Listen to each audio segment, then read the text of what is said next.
No. No, stay where you are. Do not break the stillness of this moment, for this is a time of mystery, a time when imagination is free and moves forward swiftly, silently. This is the haunting hour.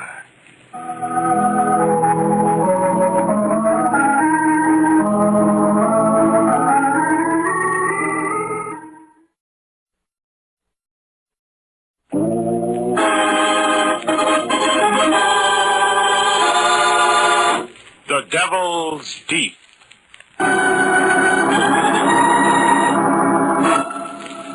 At the foot of a great cliff, a police launch is being slowly pushed by the ocean currents toward jagged rocks where the water boils and swirls as in a giant cauldron. Searchlights stab the darkness to reveal grappling irons, probing the inky waters of the Devil's Deep.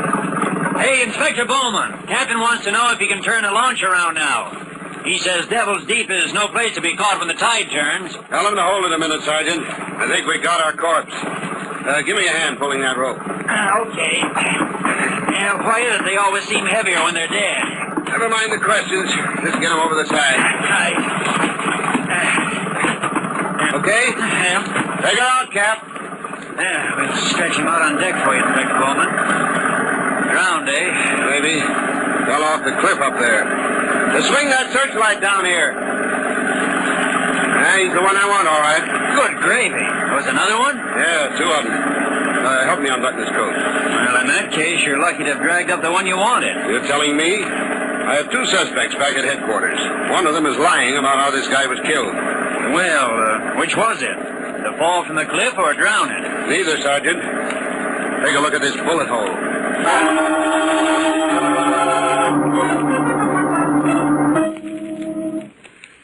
I sent for you, Miss Scott, and you, Mr. Malone, because I have some new evidence. I want the whole story. Everything. But, Inspector Bowman, I told you how it happened. From the beginning this time, Miss Scott. And with no hints from you, Mr. Malone. Oh, I'm sorry, Inspector, but this seems unfair. You've got absolutely nothing on either Miss Scott or myself. I'll decide that, Mr. Malone. If you please, Miss Scott. Well, I came here to the island because of my stepbrother. You see, Duncan and I were closer than many real brothers and sisters. I'd taken care of him ever since our folks died. I guess I decided to come that day in the doctor's office when he said... Ever since I've known you, Peggy Scott, you've been saddled with that young brother of yours. Well, I've almost made up my mind to buy a cottage on the island, Dr. Ramsey. Oh, it's a lovely cottage, set back from a high cliff. It's straight out of a storybook. Good. Might get him away from his imagination. He's got too much, Peggy. It's bad. I know, but I understand him, Doctor. And I can give him understanding and kindness. Yeah, sounds like the very thing, Peggy. But take my advice and go down by boat. As long as you avoid people, you and Duncan are avoiding trouble. It was early in the season, and there weren't many passengers on the steamer that crawled along the coast. But even so, there was one too many. For fate sent Mr. Sherman across our path. Events were already closing in on me the first morning when I was trying to make Duncan comfortable in his deck chair. I wish you wouldn't treat me like a baby. I want to go to my stateroom and read. Oh, you promised not to open that trunk full of books until we reached the island, Duncan. Now, here, let me fix that blanket. Leave me alone, will you, Peggy? That old fool is looking at us again. I can wring his neck. That's no way to talk about Mr. Sherman. He was very sweet to us. Helping us with our bags was just an excuse. Been following us ever since we got on board. Haven't you noticed the way he's looking at you? Keep him away from Miss Peggy or say help me out. You'll what, Duncan? Nothing, Peg. Maybe I'm just imagining things at that. Oh, I do wish you'd try to get over it, Duncan. Why, Peggy? Imagination's a handy thing, you know. Lots of times it helps you to look into the future.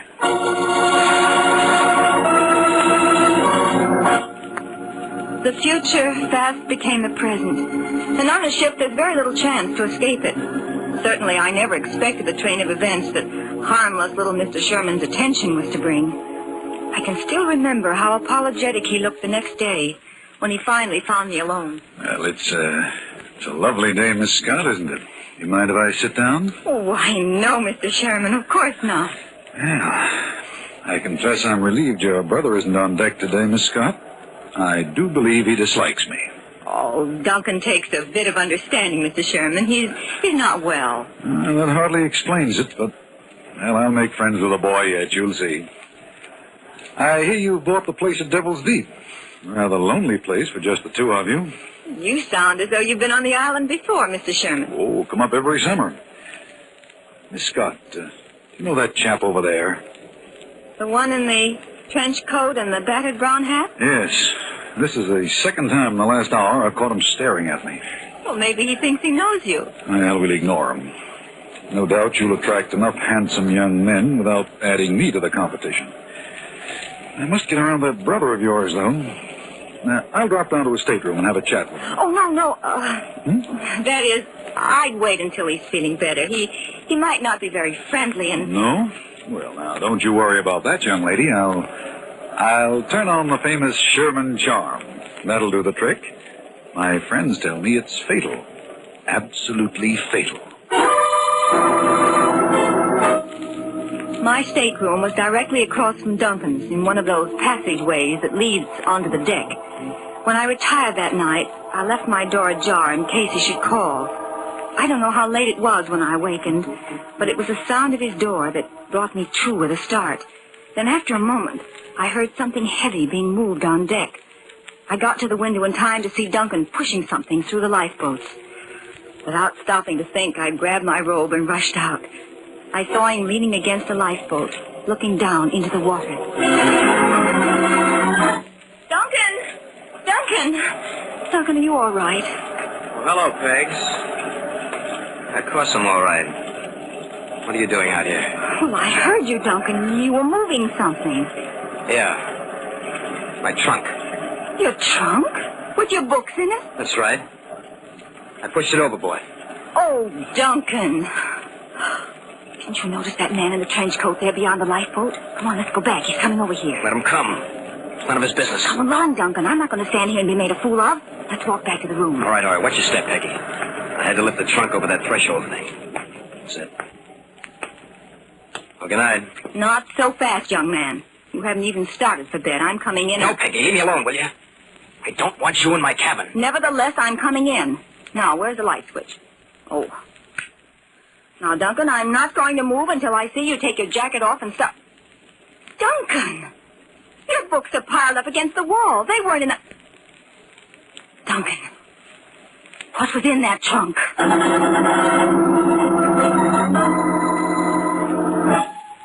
Mr. Sherman had disappeared.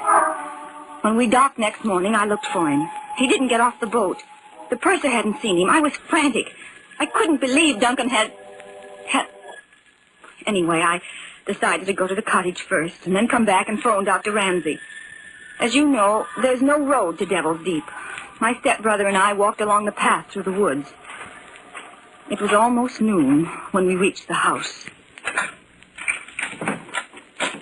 Wow, sis, this place isn't bad at all.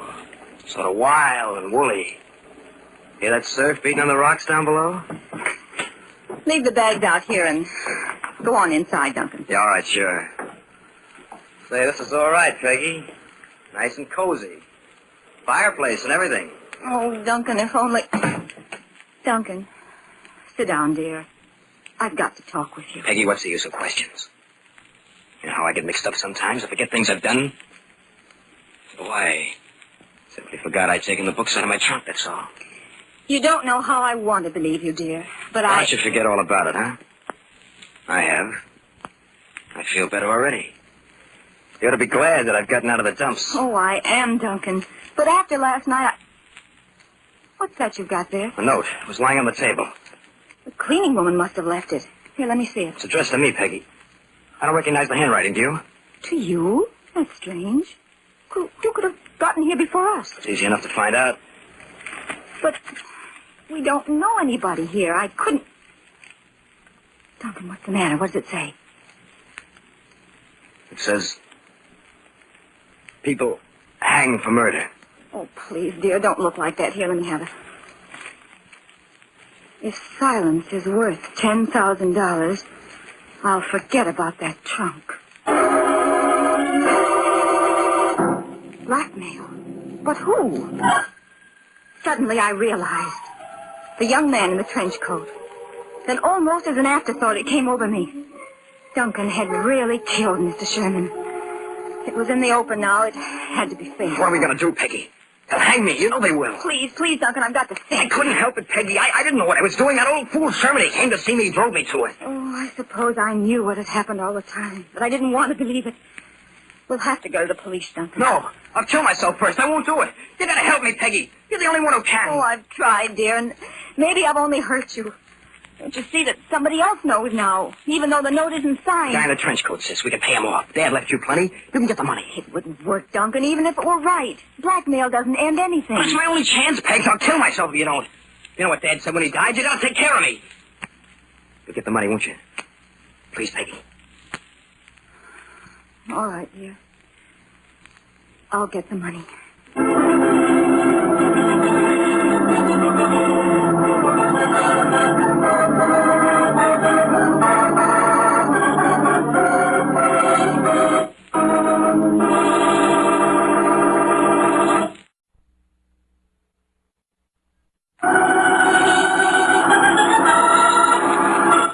And now, back to the Devil's Deep. A police launch has dragged the turbulent waters of the Devil's Deep and found the body of a man. So far, Inspector Bowman has neglected to mention that fact to the two young people who sit beneath the glaring light in his office. The eyes of the young man in the trench coat have never left Peggy Scott as she goes back over her story. So, Miss Scott, this brother of yours, Duncan, takes one of his crazy dislikes to this Sherman guy on the boat, and that night he shoves the trunk overboard. You were the one watching this, Malone? Naturally, Inspector. So when you found that blackmail note waiting for you in your cottage, Miss Scott, you knew right away it was Malone who was onto the murder. Yes, and I was sure of it after I'd gone to the bank that afternoon and arranged for a transfer of my funds. Hey, lady, wait a minute. Mind if I walk you back to Devil's Deep, Miss Scott? How did you know my name? What do you want? Oh, just a couple of questions, Miss Scott. Like, are you in the habit of calling on bank presidents the minute you get in town? That is none of your business. I'm afraid it is. Very much my business. Oh, yes, I'd forgotten your note. I suppose that's true. Now, please, if you'll let me by. Not so fast, please. I've got to talk with you and your brother. Mr. Malone, if you're wise, you'll keep very much away from my stepbrother. That's a warning. We'll be ready for the next note when you send it. Goodbye. Suddenly I knew that Duncan and this Mr. Malone must not meet. Above all else, I had to get my brother back to Dr. Ramsey before there was another tragedy. But next morning, when I returned from the bank where I'd gone to sign the necessary papers. I'm back, Duncan. Want to help me? Duncan, what are you doing with that poker? We've got company, Peggy. Your stepbrother is a very excitable young man, Miss Scott. I was watching when he came sneaking in here. I warned you, Mr. Malone. But I suppose one in your profession doesn't mind a few risks. Tell me, did you know the man you were talking to on shipboard a few days ago? Now, listen to me. You better... Duncan, what did Sherman say to your sister that caused you to get so excited? Get out. Get out, I tell you. Okay, I'm going. Just let me warn you that you're playing with dynamite, Miss Scott. I'll be seeing you. I don't understand, Duncan. Why did he come here? On the table there. The blackmail note, Peggy. The second one.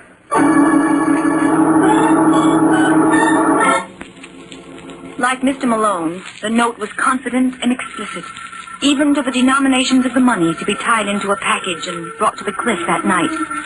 Except for the second trip to the bank, neither Duncan or I left the cottage all day. Somehow we both had the feeling of being watched, and it grew stronger as evening approached. Finally, it was dark. Peggy, over here to the window. I saw a light moving down there along the shore. I guess the time has come, Duncan. Yeah. There it is again, Pace. See, he's got a flashlight way down to the foot of the path. That means that he'll have to come through the woods to get out onto the cliff above Devil's Deep. He picked that spot because it's open ground. He can be sure there's nobody out there except me. Oh, I wish you didn't have to go. We could leave the money there. How Stupid weed. The note said me alone with the money. I'd better get out there before he does. Where's that package with the money up in? Here it is. I wondered if you were going to forget it. Forget it. Are you kidding, Peggy? You've got to be honest with me, Duncan. You weren't thinking of doing anything. Anything we'd both be sorry for? What do you mean, like Sherman? Yes. Peggy, I tell you, I was crazy that night. All I want to do is get this over with. You'll see. I'll pay him off, and I'll get right back here. All right, dear. Go quickly now. I'll be waiting for you. But I knew I wouldn't be, for I never intended to let Duncan meet Bob Malone. The package I'd given him contained torn strips of paper. It would never be opened, because I was going to meet the blackmailer before he reached the cliff. Quickly, I got the money and slipped out the back way. There wasn't a sound except for the roar of the surf in the distance. The woods made the night even blacker. When I reached the path, there was no sign of the flashlight. But pretty soon, I thought I heard footsteps coming up. Suddenly, I heard a sound close behind me. As I turned, the earth opened up with a blinding flash, and everything went black. Slowly, I began to whirl back into the light. I opened my eyes and saw I was back in the cottage, lying on the couch in the living room. After a moment, the ceiling tilted back into place, and I turned my head and tried to focus on the man sitting beside me. It's Bob Malone, Miss Scott. Don't be frightened. You got quite a sock on the head, but you're all right now. Why did you hit me? Don't try to talk. Just lie back and be quiet. Oh, but the money... It's in my pocket. Oh, don't try to sit up. Take it and go. Go before Duncan comes back. Your brother doesn't even know what's happened yet. He's still waiting out on the cliff. Now, just forget him for a minute, Peggy, because I've got something more important for you right now. Sherman, come around the couch where Miss Scott can see you. Sherman? Mr. Sherman, but he's dead. Oh, not at all, Miss Scott. Your friend Malone brought me back from a watery grave. Very inconsiderate, don't you think? Cut the crack, Sherman. Look, Peggy, if you'd given me half a break, I'd have told you I was a private detective. Sherman's a well-known blackmailer. When I spotted him talking to you on the boat, I figured it was worth looking into. But, Mr. Malone, then there never was any reason for Duncan to be blackmailed. Mr. Sherman tricked him. He somehow made Duncan think he'd killed him. I think your brother needs a psychiatrist, badly. That's not important now. The important thing is that Duncan's not a murderer. Oh, don't you understand? It was his imagination. Sometimes the things in his mind seem real to him. He hated Mr. Sherman enough to... Yes, that's it. Sherman worked on this quirk of his, got Duncan excited, faked the death Now, look scene. here, Malone, I told you before... All the time I was frightened to death of you, Mr. Malone. That's my fault. When I saw your brother push that trunk overboard, I got kind of worried. I checked the passenger list, and then everyone who got off the boat. So did I. And Mr. Sherman didn't get off. Oh, yes, he did. After you were nowhere around. You were a little too anxious to believe the worst of your brother, if I may say so, Miss Scott. I told you to keep out of this, Sherman. You see, Peggy, when I saw our blackmailing friend, knew there wasn't anybody in that trunk, I stopped worrying. Like fun you did, old boy. You've been tailing me ever since you saw me talking to the young lady that morning. But I never figured it was more than your usual blackmail routine, till I saw how scared Miss Scott was. Yes, but don't you see? Duncan and I thought he was dead. Yes, I see that now. Lucky I followed him out here tonight. I was right behind him when he came up the path with the flashlight. It's too bad you couldn't have stopped him from hitting me. Shut up, Sherman. Suppose you and I stroll down to the kid brother and tell him he can relax. Oh, but Duncan thinks he's dead. Don't you see the kind of a shock it'll be when he sees him? I can't leave Sherman here. Just you leave this to me. I don't think you should try to get up yet. Oh, but you don't understand. Duncan flies off the handle so easily. I know that only too well. Come along, Sherman. I think Miss Scott's stepbrother will be delighted to find you returned from the dead.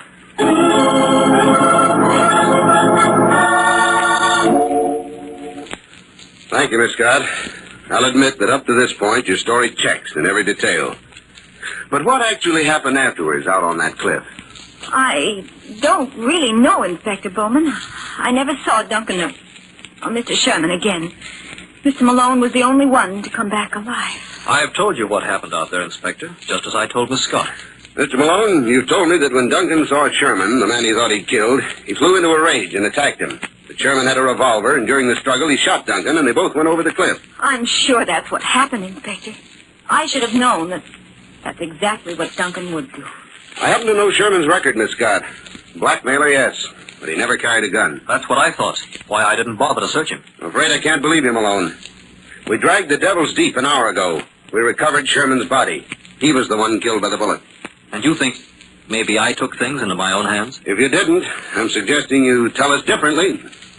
Well, you forced me into a corner, Inspector. You asked for it, don't forget.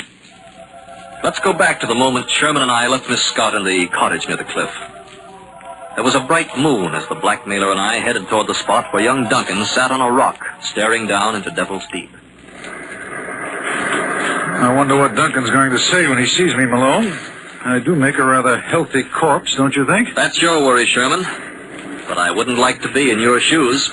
You don't go for that poor sick boy line with this kid, do you? I do, Sherman. He's studying to be a manic depressive. He's on the way toward making the grade. Well, in that case, you're going to have a tough time proving anything against me, Malone. The blackmail notes in your handwriting are pretty good evidence, I'd say. Hold it now. Kid's seen us. Now, let me handle this. Everything under control, Duncan? Of course, Mr. Malone. I've been waiting for you. I saw you on the path a while ago. Good. Got anything to say to the ghost of Mr. Sherman? Plenty. The stupid bungling rat. I hope you give him the works. Now, look here, kid. I never did like this deal, but you made it seem harmless enough. You think it was harmless, Duncan? To hire Sherman to make like a corpse so you could blackmail yourself and scare your sister into paying off? I should really have killed him. All he had to do was stay out of your way. All this might have been more harmless, Duncan, if you hadn't sneaked back and slugged your sister just before we came up the path. Was that necessary? I was pretty mad when I opened that package and found the papers she'd given me. I had to get my money without letting her know it was me. You know, I could have worked this blackmail stunt again sometime. Yeah, I suppose you could. Too bad I came along just then and drove you off. You'll never get the money now. I'll get it, don't worry. And all the rest of it, too. It belongs to me. My father should never have left it to her. I'm afraid, Duncan, that sooner or later you might kill Peggy. Well, maybe I will if she gets wise to me. Now, look, Malone, I'd never have got mixed up with the kid if I'd known this. Not very pretty, is it? Don't forget that if anything happened to his sister, he had threatening letters in your handwriting. Where do you think that would have put you? He was going to give them back when he paid me my grand here on the cliff tonight. Ah, you're a fool, Sherman. Why do you think I told you to pick Devil's Deep for a meeting place? And those notes I delivered by myself. Get it, Sherman? Noble brother meets nasty blackmailer, shoves him off cliff in self-defense. Neat, huh? I wasn't acting when I said I hated you, Sherman. I never could stand the way you looked at Peggy. Why, you little rat, that's fine coming from you. I ought to... Look out, he may have a gun. Of course I have. Why do you think I let the two of you come out here after me? After I get rid of you, I'm still gonna get that money. Listen, kid, I'm going to take that gun away from you and give you the spanking of your life. Keep away from the edge, Sherman. He'll pluck you and short... He hasn't got what it takes. Just a loudmouth brat. Go on, you keep backing up toward the edge, sonny boy, and pretty soon... Take another step, Sherman, I'll shoot. No, you won't, kid, because I'm gonna...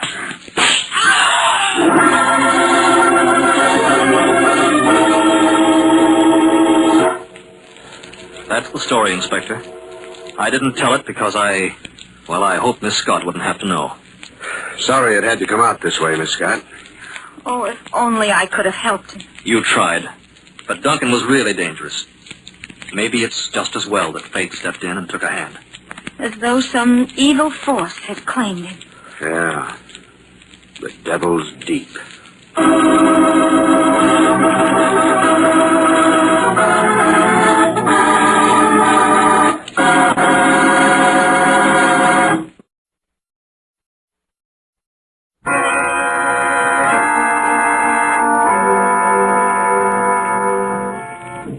From shadows and stillness, mystery weaves a spell of strangest fascination, charging the mind with doubts and fears. For mystery is a strange companion, a living memory in the haunting hour.